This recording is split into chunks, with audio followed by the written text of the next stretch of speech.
emerges as the talk station of choice for African American listeners. In a vigorous public opinion research study, the 2023 African American Media Issue Survey finds that for the second consecutive year, KBLA Talk 1580 remains the most trusted, credible, and reliable media source in Southern California for African Americans and beyond. Furthermore, 80% of those surveyed agree that outlets like KBLA Talk 1580 provide honest and authentic content about the issues most important to the Black community directly from Black journalists who understand the issues that need to be addressed. At KBLA Talk 1580, we remain committed to curating conversations that matter to you. Thank you for your continued support. We're unapologetically progressive. KBLA Talk 1580. The station that sounds like the city looks. America has a problem.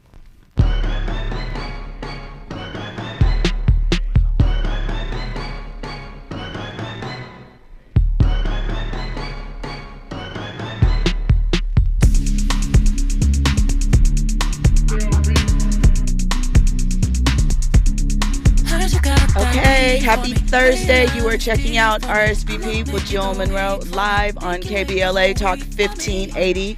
So glad that you could join us this evening. I hope you are doing well.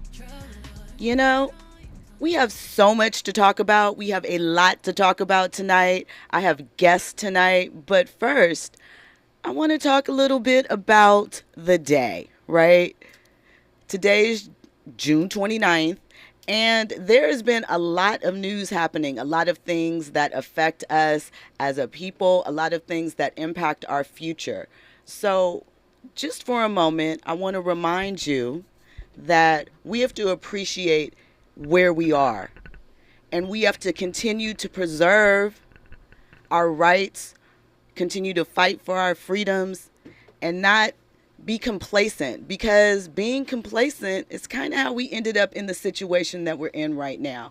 We'll get into that later about what's happening with the 14th Amendment, but I just wanted to open up and say that because it's really an important day. And though I love talking entertainment, sports, culture, and lifestyle, sometimes the more serious aspects of life do take precedence, and we just want to address them for a quick moment. Now that we've gotten that out of the way, let me let you know what we're going to be discussing this evening. So, like I mentioned, we have two great guests tonight. We have the founder of Nightcast Media, who's also a dope sports and entertainment reporter. You see him everywhere. You see him at MLB games, red carpets, on your TV screens, on satellite, Sirius satellite radio. We're going to talk to him a little bit about that, Nick Hamilton. We also have TV and film critic, host, producer, and boxing extraordinaire specialist, Jeandra LeBeauf. So you know that means that tonight we're going to get into some sports headlines. But before we get into all of that, let me get you ready for today's list of hot topics. So I know I mentioned the other day that the weekend's HBO series, The Idol, is being canceled early. So that is kind of true. While there originally were 6 episodes scheduled, the show is stopping at 5. And the rumors were the show is being canceled. It's not returning. And considering we're on the brink of a SAG strike, we're on almost day 60 of the WGA writers' strike, it makes sense, right? But the star, well, one of the stars of the show, Divine Joy Randolph, says not so fast. Not so fast. You guys are jumping the gun. You're moving ahead. That's not exactly what's going on with The Idol. We're going to get into that. There was a perfect MLB game that happened over the weekend. And, you know, reminder, I'm an LA girl. It involves the LA area. We're going to get into those details. We're also going to talk about Jada Pinkett-Smith. We love the Smiths. Jada has an autobiography coming out in October, and she promises that it is going to clear up all of your questions, even the ones that you have no business having. So we're going to get into that. We're also going to talk a little bit of NBA free agency. You know, NBA free agency starts on Friday. at 12 noon Pacific, 3 p.m. Eastern Standard Time. So we're going to discuss a couple of the moves that have happened in advance of that to see where your team, nets out with that. So all that and more, RSVP with Jill Munroe right here on 1580 KBLA Talk 1580. Infusing a sense of fun and entertainment in every episode. You're listening to RSVP with Jill Munroe on KBLA Talk 1580. More when we come forward. The Shadow Sister Tour is coming to Malik Books, Westfield, Culver City Mall, Friday, June 30th, 2023 at 7 p.m. Author Lily Mead will be signing and discussing her new book, The Shadow Sister. This book is perfect for fans of emotional suspense, sisters with stories with complex family dynamics, and speculative fiction, including hoodoo. Lily Mead's captivating book is a must-read, truly a page-turner. From the first line to the final page, the moderator is New York Times best-selling author of the book, The Black Kids. Come out to Malik Books, Westfield, Culver City Mall for the Shadow Sister Tour, Friday, June 30th at 7 p.m. There will be diverse books featuring strong female leads. Malik Books is a community bookstore that amplifies the voices of our community and gives voice to the voiceless. For more information, go to malikbooks.com. Again, that's malikbooks.com.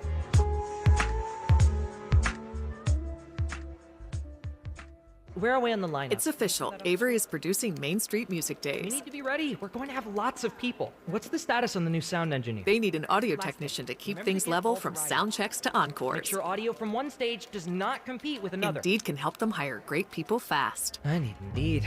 Indeed you do.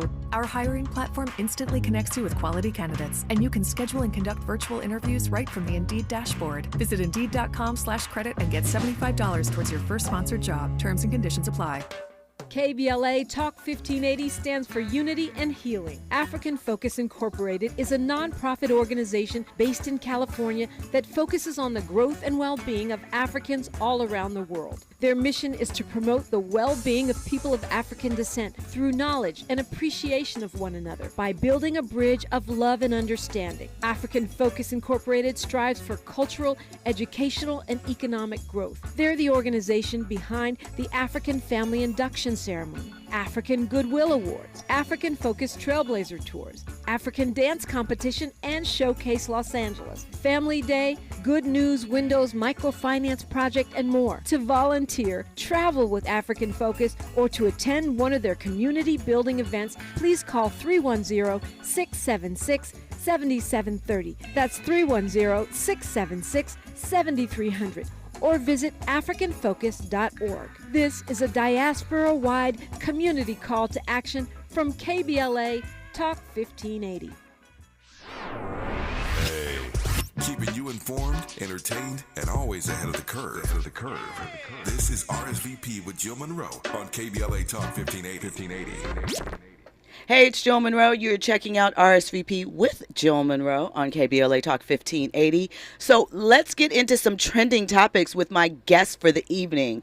First up, we have to talk about baby Gronk. Now, I don't know if you guys have seen this kid. He's 10 years old.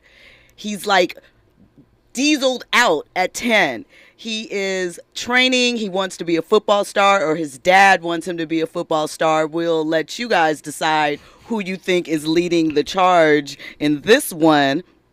But he got the attention, finally, of Rob Gronkowski. Lord. Y'all know what I mean, Gronk. So he got his attention through two former teammates on their podcast. So the father had been trying to get Gronk's attention because obviously he's taken on this moniker. He's doing videos, and the kid is finally starting to get some social media buzz. He's had him on a couple of platforms that I'm not sure are appropriate for a 10-year-old, and some of the questions he's been asked. Like, he was asked, how would he mack a girl? And that's crazy. He's 10. But let me tell you what's crazier about that. His dad was like, no, this is what you got to say. And you're going to slide in her DMs like this. So his dad really seems to be fame hungry. Well, Gronk has had enough. He said the dad is going too far. And he has filed a cease and desist against him. He said the dad has hit him up over 500 times. He's like, yeah, it's to the point where it's awkward. It's too far. He said, 4 weeks ago, my brother told me, you haven't seen baby Gronk? Did I see him? His dad hit me up 500 times already. Don't do anything. The dad is annoying. This is via New York Post Sports. So I'm going to start with you, Nick. What are your thoughts on baby Gronk and the desire for young athletes to be social media famous early? I mean, first and foremost, Pops is thirsty. Like apparently he didn't have anything in his life, so he's trying to pass that on to trying to live vicariously through his son. I know Gronk is definitely not feeling this. He's like a statue. He ain't feeling it, and I get it. Where does this kid have his own identity? Like this kid is 10 years old. That's like we talk about kids being recruited in like the 7th and 8th grade to go to a D1 college, right? Like, how do you recruit that young with a kid that's still trying to grow and figure things out themselves and try to create their own identity? And I think it's the same thing with this kid. This kid is going to have some severe mental issues at some point because the dad is like pushing him like he Joe Jackson. Get out there and do them steps. So, I mean, to that point, Jeandra, I want to ask you this. So we've seen some influencers older that were a part of, the family setups growing up where, their parents got them heavily involved in it. And now later on, much like things that happened in the past with young child stars, these kids are suing their parents. They don't want anything to do with the internet or exposure. So what are your thoughts about the quest for social media, and especially considering he's a young athlete, we now have NIL to add into the mix? First of all, the idea that a grown man wants his son to be named so badly after a whole different grown man that didn't birth him is giving weirdo energy to me. Right. I'm not going to look at my daughter and go, baby so-and-so, baby so-and-so. It's cute to a certain point, but you have to turn it off after that. But as far as the NIL, there's a lot of pressure with that. There's this new opportunity to make money. I agree with Nick. Pop sounds hella thirsty, like he missed his heyday. But let this child grow. He's going to become resentful. He's going to be put in this one category. And then how far do the Gronk comparisons go? Because, Gronk is not always an angel. Does he adopt that behavior? Which behaviors are good? Which are bad? Let him do his own thing. Just promote him as a stellar athlete named, insert name here, whatever his name is. I mean, this is the problem, though. You understand to one degree people wanting to see their child excel, but like you mentioned, is it this child's idea? At 10, I doubt it highly. Does he have a life outside of this? And what is your ultimate goal? They're not going to give him a scholarship at 12. Nope. It's not going to happen. And I mean, he hasn't even experienced everything. Right now, he's probably going to burn out. Let me tell you a little bit about what he says the diet that he has him on, right? Are you ready for this? Here we go. He said that he trains his son 5 or 6 days per week, that he has programmed him since 6 years old. He eats clean foods, salmon and brown rice. He is a routine. He's a real athlete. He's not a normal kid. Normal kids are emotional. They put their head down when they make mistakes, talk back to the coaches, they make noises, but he doesn't do that. This is what he told The Athletic, his father. That reminds me of, what movie was that? Was it Charlie and the Chocolate Factory? It was one of those movies where the kids were never allowed to have anything because they had braces or something. And the minute they took him in the candy factory, he was just, they're going to send that kid on one travel camp trip and it's a wrap for that diet. Because even in that environment, they're not eating like that. And not only that, if this kid is not that good and he fails miserably or comes up short of what the expectation is because you put that name on him, because Gronk is a potential like Hall of Famer, right? Like we've seen what he could do collegiately. His real little brother, we saw the effects of what he could do and how he could perform on the football field. And now he's a Super Bowl champion, So you're comparing your 10-year-old kid to a Super Bowl champion grown man. Okay, if you fall short of that, good luck, because now what else is he going to fall back on? Indeed. I hope that they are stressing Fashion Nova endorsements. I hope they're stressing education as much as athletics, We can hope. I hope he's stressing therapy. I mean, that too. Knowledge of self. Play some Most Def. Take 2 Most Defs. Speaking of attention seeking and trolling, right? Lupe Fiasco says that Drake triggers him in a lot of ways, right? And the sentiment that he brings up is something that someone has said about, I've seen chatter socially about Jay-Z as well. He basically says that the things that Drake dismisses in his raps, Benihana's, Spirit Airlines, regular things, are things that he likes to do. And it has him questioning himself and the legitimacy of his actual responsibility based off of Drake lyrics. And you've heard people say that Jay-Z doesn't do anything but tell them how broke you are and how rich he is in his commentary and so forth. So what do you guys think about that? Do you think that at this era, people are so in tune to the lyrical content of said songs from superstars that they take it that much to heart that it affects their self-esteem? See, you set it up right there. The irony of somebody who wrote a song, if you are what you say you are. If you a superstar is whatever you deem it to be. I just can't believe that they're so bothered by that. Drake and Jay-Z, they've always rapped like that. Even before Jay-Z was this Jay-Z, he was still rapping about money and drugs and all of those things. If you didn't take those things seriously, why take these things seriously? What is going on? What is going on with the Drake and the lyrics? I'm tired of them saying women get emotional over Drake lyrics. It sounds like more men getting emotional to me. It's not like Lupe's getting emotional. Lupe needs some press. That's why he's doing it. It's like we don't talk about Lupe Fiasco. Like that unless you like a diehard like hip hop head or you're from Chicago, like understanding Chicago rap and the importance of Chicago rap. Like we don't give a damn about Lupe Fiasco. Like we talk about what? Drake, Kendrick, Cole, the Migos. We just got through seeing the Migos reunite in honor of Takeoff. Mm-hmm. We talk about other foolishness, but we don't talk about Lupe. Nobody cares. And nobody cares. Look, I don't take Spirit Airlines, and I'm not a 1%er, and I don't take Spirit Airlines. Right. I'd rather take the Greyhound bus before I take Spirit Airlines. I don't care. I mean, listen, these are 1%ers. They're experiencing 1%er problems. They don't go to Benihana. Who cares? Guess what? You know why? Because people would say if they saw Drake in a Benihana and is where Drake is financially or Jay-Z is financially, they're lying. So that we quick to criticize them when we think that they're lying, but then when they tell the truth, we still want to criticize them. You can't have it both ways. Stop eating. That's the gist of it. Just take a protein shake. Yeah, don't do nothing. Don't fly, don't eat, don't do nothing. Go buy horseback. No luggage, no name brand, nothing. So, well, let me give you a list really quickly of some of the things that Drake has dissed. In addition to, Benihana's and Spirit Airlines. New Balance. Oh. Levi's. Hibachi in general. And the Sheraton Hotel. What's wrong with hibachi? Why hibachi got to catch strays? I like a little hibachi. I mean, Levi's is cool. I mean, well, how he cooking his meat? How about he don't like the barbecue? Listen, how about he just does what works for him?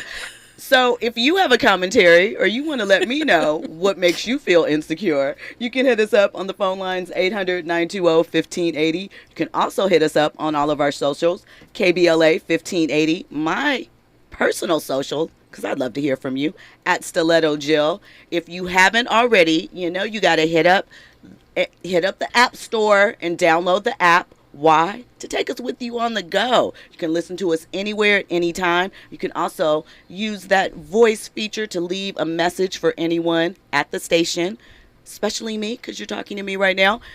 And make sure you're on that. Now, back to the conversation and Drake making people feel insecure. I think Drake trolls in general. He's might be releasing his album For All the Dogs later tonight, tomorrow. It's a rumor, but we know that's the new album he has coming out to go along with his book of poetry. Some people have said he is releasing a book of poetry. His statement was that you wanted the old Drake back. So can we guess what the poetry is? We might be getting Heartbreak Drake, early Drake. To all the strippers, I've put jerseys in the Raptors. Houston, Atlanta, Vegas Drake. I don't know. Maybe. I mean, I like the old Drake, but I just don't like it when he sings. Like, just rap. I don't like Drake when he sings. I like him doing both. There are certain songs where it works. No. Not at all. I don't want to hear that. I don't want to hear singing. But I bet you here's the thing. I bet you the songs that he's singing on are the songs that are more geared towards his female fan base. Or the females he didn't get. Same thing. Female fan. Sucks. Because here's the thing. What I think about Drake, the reason why I think, maybe not now, but initially why women liked Drake so much, especially with his early music, was he gave them that vulnerability that, oh, I wonder if he's thinking about me. And Drake's sitting there like, I'm thinking of you know, her Marvin's Room, Up in a Twist. And he sounds the same in every song that he sings. Are you not a Drake fan? No, I like Drake, the rapper. I don't like Drake singing. He sounds the same in every damn song you listen to. He has the same melancholy voice. It doesn't change. It doesn't move. Now, when he raps, the boy can rap. Period. See, I just think that it's not for the men. I think that Drake is one of the few kind of like, I'm going to go old school to give this comparison, even though they're not the same. LL Cool J, who could hang with the guys and still had the, you know, the male fans' respect. But he had the ladies because, you know, he had I Need Love and he was taking his shirt off, talking about tonguing him down with vanilla ice cream. So, you know, but see, LL was pink cool cookies with in it. a plastic bag, getting crushed by a building. I still don't understand I that don't song, either. But it bangs. I think Warren G understood it, and that's why he responded to it back then. Oh, it was But a anyway. diss? I don't want to get I just into what want I to thought know it we're was. getting the ASAP But- Rocky diss that those should have been his kids. You know, He said that? No, but Oh. I'm just waiting to see. I think, like I said, LL He made it respects cool. it. Like, Yeah, everybody that was on respected there. LL because LL was able to balance, right? And he didn't sing because he knew he couldn't sing. I mean, but singing in hip hop wasn't a thing then in '85. No, but I'm saying, but when we had, dropped. but we had in the early '90s and in the '90s. Remember, there were R&B hooks. There right? were. So he But used, Ja Rule was really the first. Latifah, but Ja Rule was Right. really the first. Well, Latifah can really sing. Yeah. Listen, I think it vibes out. It works for him, and the album sales prove that it's working. You know, Drake is not afraid to switch it up and change with the times. He has a big summer. Big summer. He has a big tour coming up this summer with 21 Savage. You know, he's still coming off their album. So we always like to see what Drake will do next. For the dogs. Who we think is on there? For all the dogs. All the dogs. So all the dogs. Yeah. Okay, all of them. We're going to say it's an inclusive album. It is, you know. I don't know if the dogs are his homies, like I'm speaking for y'all. If it is, you know. The homies are like the strippers that hang them, It could be jersey many and the things Raptors. Because Drake is versatile. Yes, Yeah, he Drake is. is talented. Like, I give him credit. He is talented. He is very talented. But, yeah, he missed me with the singing. No? Okay. Okay. May All right. not mean nothing to y'all. So, speaking of twists and turns, Jada Pinkett-Smith recently discussed the future of her former Facebook Watch Live series, Red Table Talk, as well as, you know, criticism about her speaking out about her family. She has an autobiography coming out in October 17th to be exact. The title is Worthy. And in an Instagram post, she said, I invite you into a journey that understandably many may think they already know. The fact that I have in the last 4 years contributed to the creation and perpetuation of falsehoods about myself in which other untrue narratives were birthed has surely aided in the misunderstandings that surround me. This fall, with deep humility and respect, I will take back my narrative. My memoir starts at the beginning, offering an unvarnished and revealing account from my challenging upbringing in Baltimore into a controversial life in Hollywood. It's a harrowing ride of reclaiming my self-worth while unraveling unspoken truths. How many chapters Tupac getting? I mean, Tupac's going to be in there. This is what she says, kind of along those lines. My adventures of my youth, meaningful friendships, Pac. Marriage, motherhood, self-betrayal, and self-reclamation are mere reflections of the adventures so many of us have taken in search of happiness. Wow. My hope is that through the exploration of my own tumultuous situations to the rediscovery of deep love, that we are all reminded that no matter where we are or where we may be, our journey, we are all worthy. Reserve your copy now. Reserved. Yeah, Reserve your copy, Nick. no, I don't care. I really don't give a damn. Because no one, I don't know who really cares. I mean, if you read Will Smith, You don't think anyone cares about what Jada has to say? Mi- How long did people talk about the slap? How long did people blame her? How I long need to did see the people talk chapter about listing. entanglements? But here's the thing, Queen Toxicity, we already know about her, right? Because if you read or listened to Will Queen Smith, toxic, what does that mean? Yeah. she's toxic. That woman is toxic. That woman has brought so much on the heads of people that she's been around. The people couldn't say no? Who? Top five most toxic moments. Yeah. Give me 3. The slap. 3. The slap. She didn't do that it. Was that her choice? No, Did but she ignited it. Come on now. He looked at it. She laughed at first. You telling me a 50-year-old man? Hold on. Hey, listen.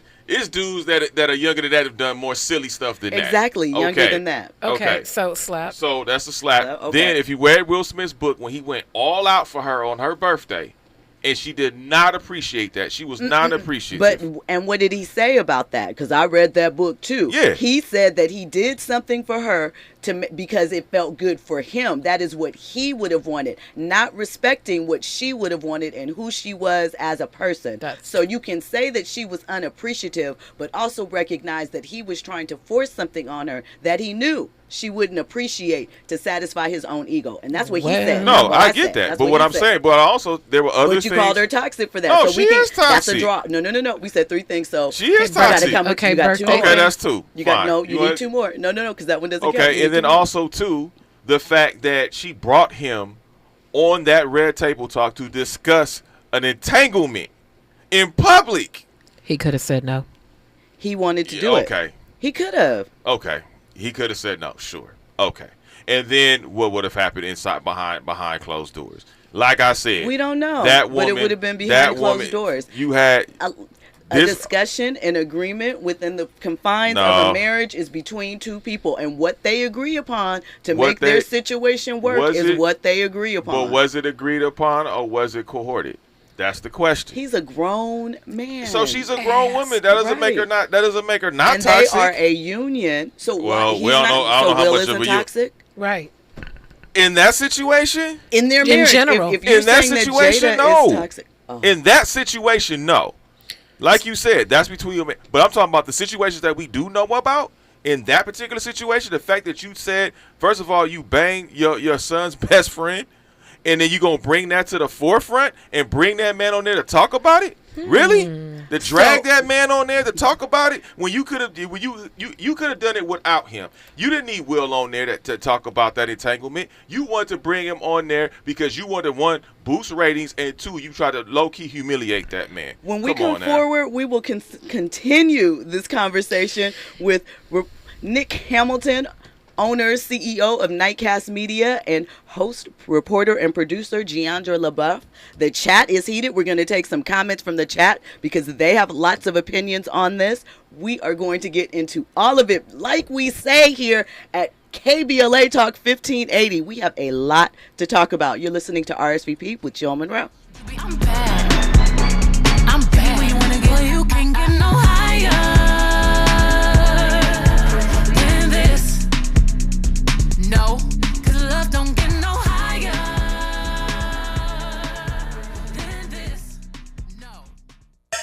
RSVP with Jill Munroe is your go-to show for staying in the know. More engaging conversation when we come forward on KBLA Talk 1580.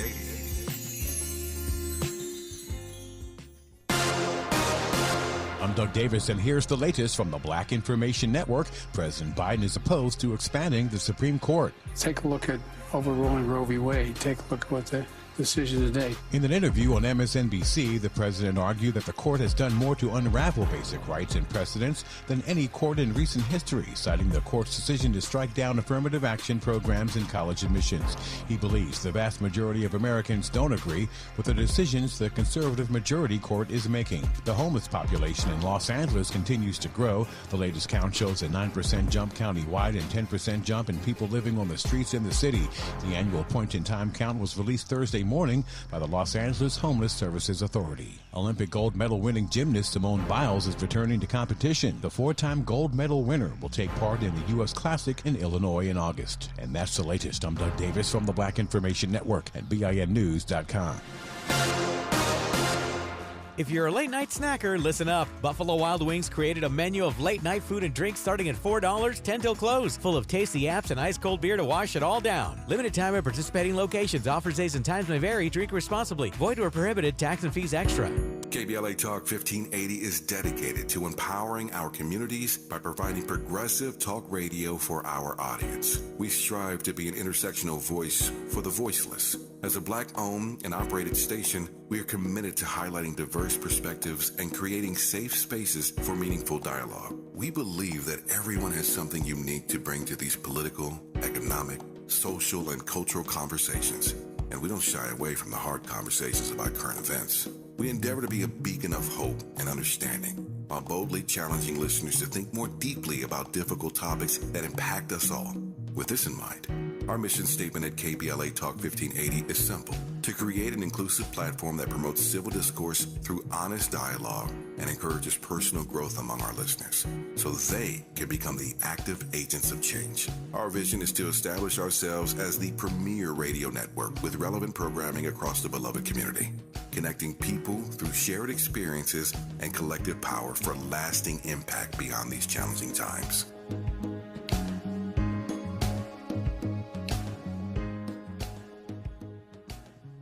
Something new is happening in California's public schools. They're called community schools. One of the foundations of community schools is shared decision making, where parents and families, students and educators make decisions as one.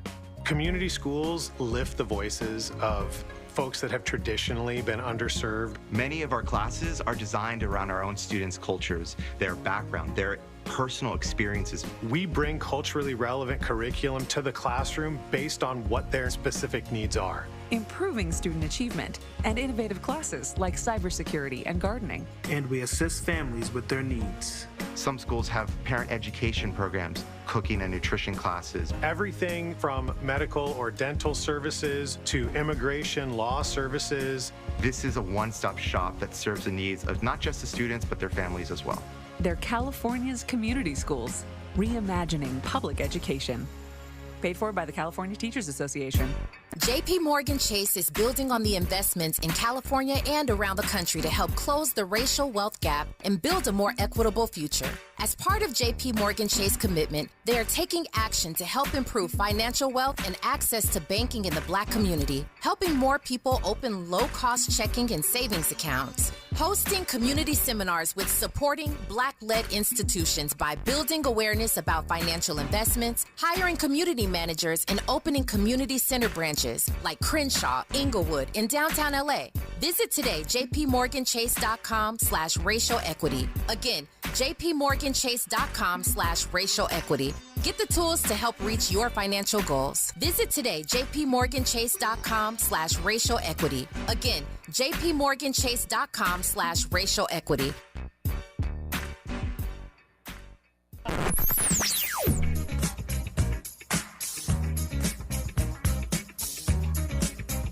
This is KBLA Talk 1580. Talk radio. That's music to your ears. We're unapologetically progressive. KBLA Talk 1580. Curating the most compelling stories and delivering them straight to your ears. You're listening to RSVP with Jill Munroe on KBLA Talk 1580. Special moment in history. Huh.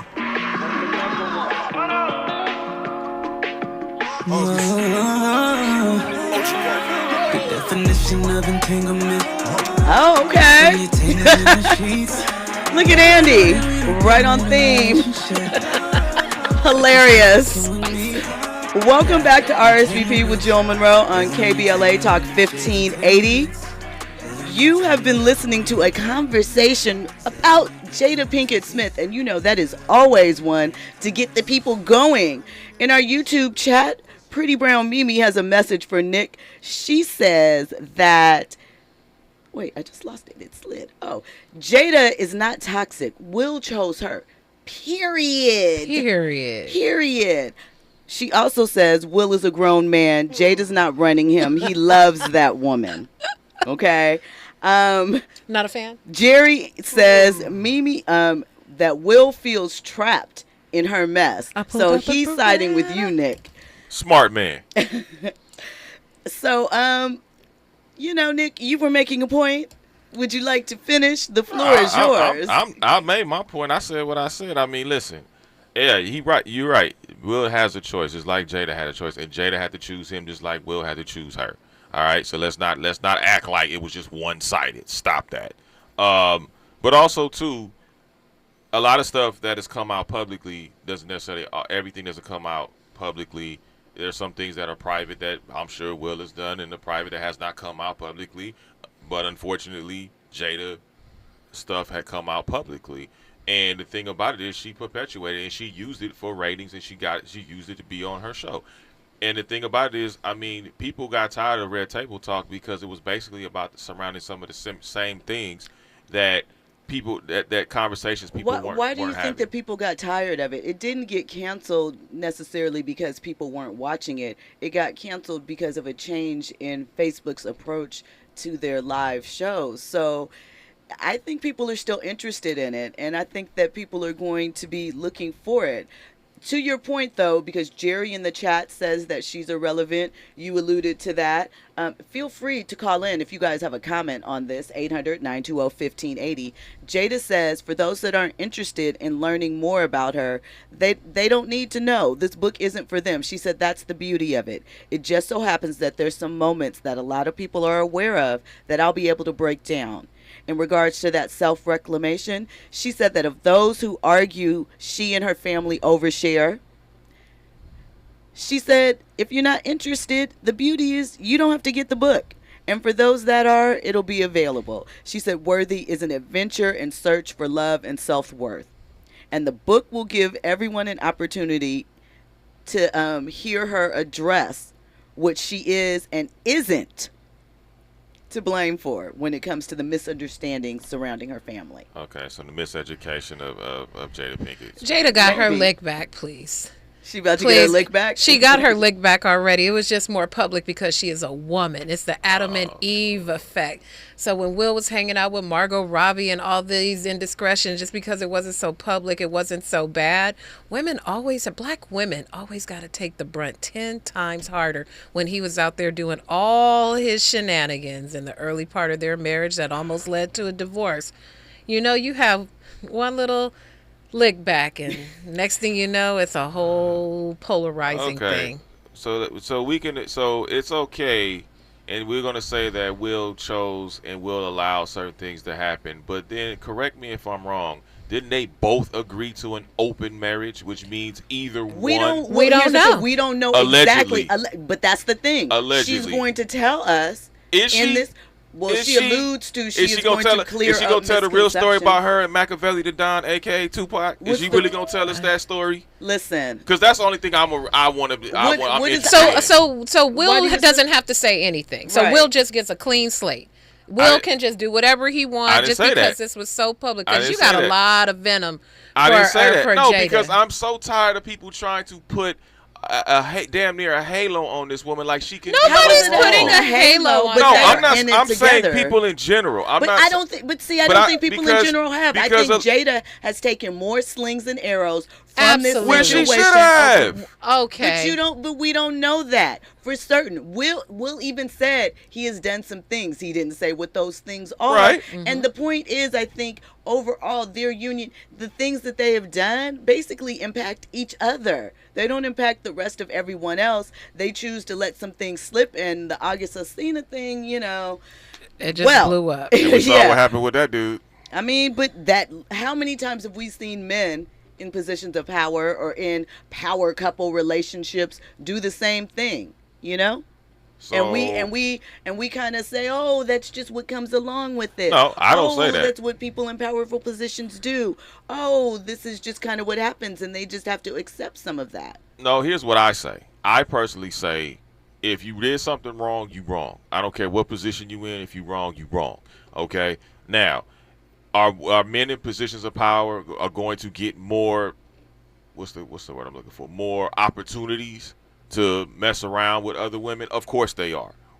Women are attracted to men in power. That's just how it goes. And men are attracted to beautiful, available women. But it's also the choice of the individual to either do that or not do that, right? It's the choice of the individual. Right. So what I'm saying, again, so you drug a man on camera to talk about an entanglement that you had with another man. I saw that man walk freely and with Come his on. own 2 legs to that table on, and sit man. down with his wife. Oh yeah, He walked in of his own free will. Of course, Will that we know about. Exactly. Will Come on, can we leave don't know whenever that. he wants. They had a. We don't know that, and I'm sorry. We agree. I think respectfully. Nah. Respectfully. Well, we're going to put a pin in that topic because obviously we, won't come to a resolution on that this evening.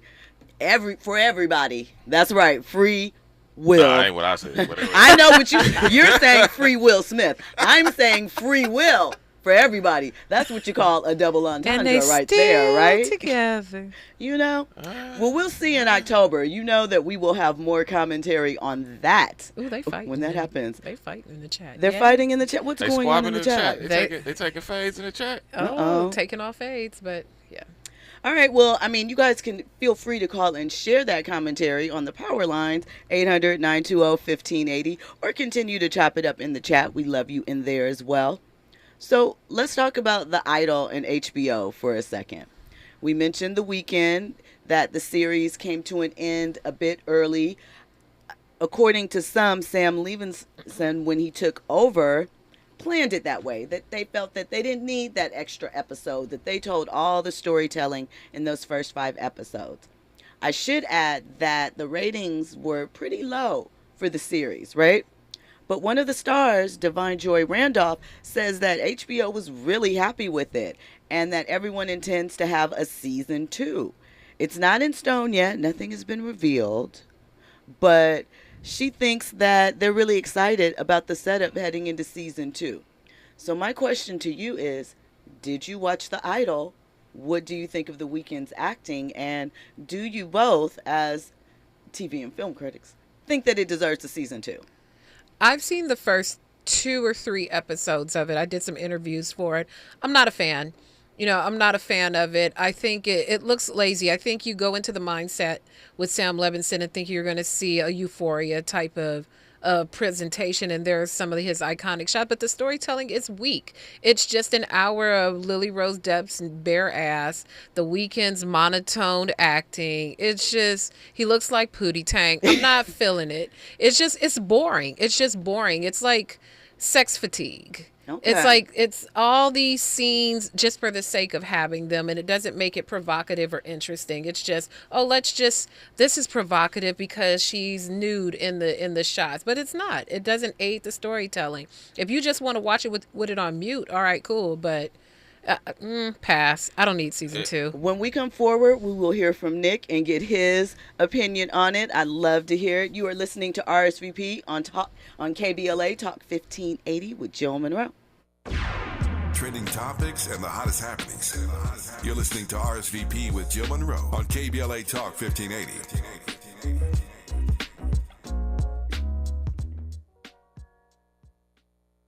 To my hometown, my community. Some of you have known me my whole life. Do you notice anything different about the kids in the neighborhood? Ever paid attention? You might start with gifts, money, attention. These are signs. Child trafficking is happening right here in this town. So don't just watch through the window. Pay attention. Because the more we know, the more we'll all know to say no.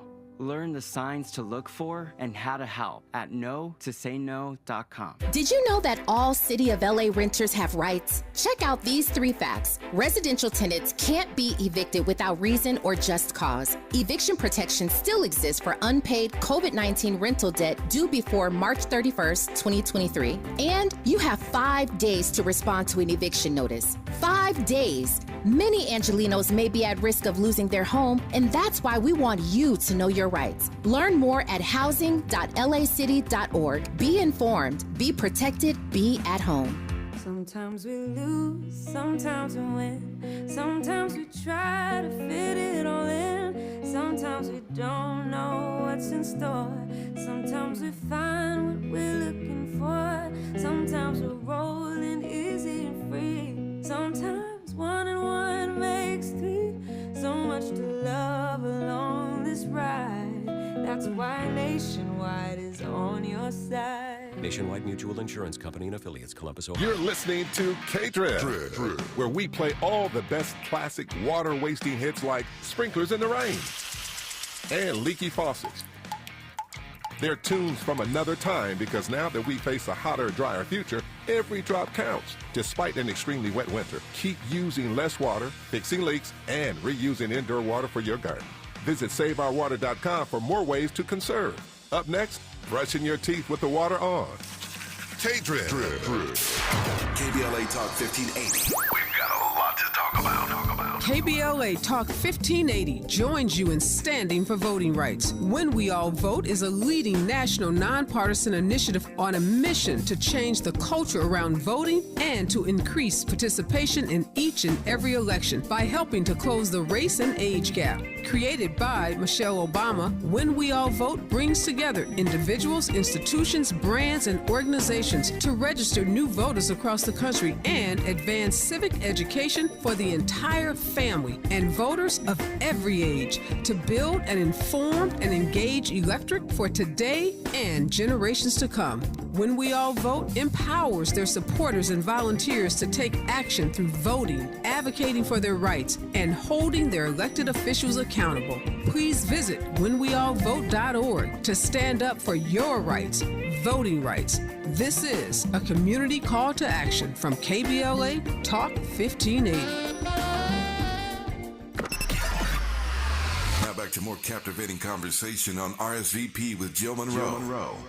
Hey, it's Jill Munroe. Thank you for checking out RSVP.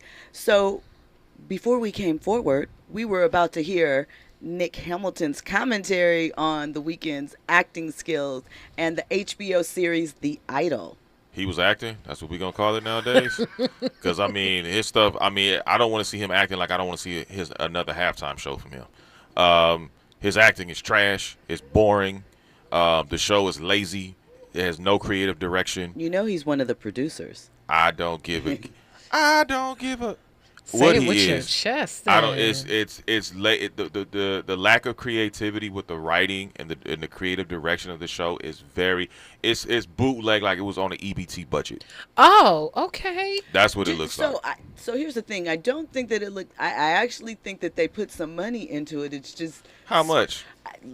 This is what I'm saying. Not now. You can question where that money went, but I do think that they spent money on it. My point in bringing that up is, do you think that it was just a vanity project for the weekend? Like, let's see, because I mean, this was taking on a lead series starting role where you're supposed to be a cult, charismatic like figure. Just seems like a really interesting choice for him. It's like the old saying: basketball players want to rap and rappers want to be ball players, Right. and it doesn't correlate all the time. And I think just because he's a big time singer and he's a very popular singer, that they thought they can throw him in that role and it was going to sell and it was going to pop and people were just going to accept whatever because he is the Weeknd, and that didn't go over. And I don't think they deserve a season 2 because, especially with all these strikes potentially happening, I think in the low ratings, that doesn't make it well to pan out for a season 2. So I think they're pretty much done in the graveyard. Do you think the series could have had success if that role was recast? Yeah, it all depends on who's embodying the person. You know, what this whole show reminds me of is The Weeknd wanted something that was money-making that didn't require him to tour or make new music. He wanted to stretch his creative wings. He sees what his other peers are doing, entering the acting space, and it's just so boring. I mean, can we get my man Franklin Saint? What's his name? Damson Idris? Yes, can we get him or Lorenz Tate? Are they on the line? Can we get them, please? You Somebody know- who can actually act and and bring some life to characters. They are some true thespians, though. I don't think they would be interested in the project. I think it's more for an up-and-coming kind of guy. See, here's the thing. I agree with you on that. I think the premise of itself, to me, sounds interesting. You know, a young starlet dealing with the death of her mother and the pressures of the industry and, you know, getting caught up with them. And because if you think about, you think about all of the female groups that were together, we know what mostly breaks them up. A man, a relationship, you know, there's Money. other things. Money is always a part of it. Money is the root of everything. But what I'm saying is if you look really at a lot of groups where there are women, whether it's a member getting pregnant or, the man that she's involved with suddenly becomes management, and there are those type of issues. I mean, that's a very real thing. It very much has derailed several careers for female artists. So I think it's an interesting topic to explore, especially in this era. I just don't know if it was carried out in the best fashion. Could they get, if they get better writers and maybe a different director, maybe a veteran director? Well, I mean, how can you get different writers and a different director? That's the guy that created it. Should he have handed his baby over to somebody else? I mean, maybe he did. And it was drama because he didn't like what she was doing. And I believe her name was Amy. I'm not remembering her last name at the moment, but she felt that it was heading in an exploitive direction and she wasn't comfortable with it. Now, Lily Rose has said that she feels the exact opposite. She didn't feel exploited. She felt very protected. She felt that the nudity and the sexuality was germane to the plot points and the character and the story that they were trying to lay out. So, but I think she has a different level of comfortability because she's a Nepo baby. So she's been exposed to, there's probably not much that's going to make her cringe. She's probably seen it all. I mean, look, her daddy just got off a very public trial. Right. So there's not too much that's going to make her cringe. But if you get another actress, I'm not sure who is in her age group because she's pretty young, but I think they would have a different sort of reaction if they weren't already so ingrained in the industry like she is. Okay, well, we're going to put a pin in that topic and we're going to go to a little bit of sports. Now, Nick, you at one point in time covered the Angels. You also cover the Dodgers. You are a contributor to MLBBro.com, which highlights black and brown baseball players. Although this doesn't involve one of those, still want to highlight that. So what were your thoughts on the perfect game that took place yesterday? I mean, I thought it was amazing. I mean, it's only happened. Well, set it up for us because Yeah, I mean, it's only happened, I think, 24 times before, if I'm not mistaken. And for this young man, especially the Yankees rotation has really gone through a lot of different ups Yankees and downs. pitcher Domingo Germán? Yeah, Germán. Okay. And then the injuries with Aaron Judge, and that team has been up and down like the stock exchange. So you don't know what team is going to come on the field each and every night. But I thought it was a great accomplishment for him. I love the fact that we get to highlight a perfect game, and I think it brings some substance to fans who want to have more entertainment when it comes to baseball. To be able to watch history like that, I thought was amazing. I wish I was there. Okay, so what did they say? Wednesday night, he retired all 27 Oakland batters in an 11-0 victory over the Athletics. It's the 24th perfect game pitched in Major League history. So definitely put it down. Do you think, really quickly before we come forward, do you think that baseball will be able to recapture its popularity, especially within the black community? If they market. That's been the biggest problem, marketing and promoting in the black community. We haven't seen that since the late 70s and the 80s and even the early 90s before the strike. We saw guys in commercials. We saw Major League Baseball really pushing guys like Ken Griffey Jr., Bo Jackson, Deion Sanders, Darryl Strawberry, Doc Gooden, Eddie Murray, guys like that. And I think that's something that Mookie Betts from the Dodgers was really implying and saying, listen, I want to see more black fans in the stands. But in order to see that, we got to promote more black baseball players, American black baseball players, because there's less than 6% of American black baseball players that are on rosters. There are 4 Major League Baseball rosters that have no black players on their roster. So to that point, I know that the barrier to entry for a lot of black and brown kids was that youth baseball is expensive, extremely expensive. But with the rise of AAU and the cost associated with that and the different sponsorships you see with those programs, do you think that is something that we will see happen with these baseball programs, and that will be enough to get the interest back in them? Because is money really still a barrier when you have so many youth programs being sponsored all over? And again, I bring up NIL, obviously doesn't affect the young kids, but We're talking high school with some of these things. I hope so. I really hope so. I think money, the investment of a lot of these kids that come from really disadvantaged socioeconomic conditions, I hope that will elevate them. But also, Major League Baseball has to start putting money into the promotion and marketing of their current players to entice the younger kids to say, hey, that guy looks like me. Oh, I want to play like Cedric Mullins. I want to play like Tim Anderson. I want to play like Mookie Betts. I want to play like, this person. You want to play like Tim Anderson? I don't know. Yeah. Well, Tim Anderson. Well, anyway, that's a side. Yeah, Tim Anderson on the field is a hell of a player. But we'll talk about that another time. Yeah. Anyway, but to your point, do you think that you can capture them? Because even one thing that I noticed with the younger age group now with, let's say, basketball, they don't actually watch basketball games. They watch a lot of highlights, but they don't really sit down to watch games. So do you think these same kids will do that with baseball? I think if Major League Baseball starts to put highlights of the guys that I mentioned and really emphasize the fact that, hey, you could play baseball and start putting these guys in more commercials, because people still watch commercials. You put them on Instagram, you put them on TikTok, these kids will watch whatever is in front of them. That's why they know the latest Jordan shoe is coming out. Jordan ain't played in years. But yeah, we know when the retro Jordans are coming out. We know when the Kobe's are coming out. And we know when the LeBrons are coming out, because these kids pay attention. So Major League Baseball, along with the Players Union, along with a lot of these other players, have to start emphasizing the fact of putting these guys in the forefront of everybody's screens and stuff. Andy, what say you?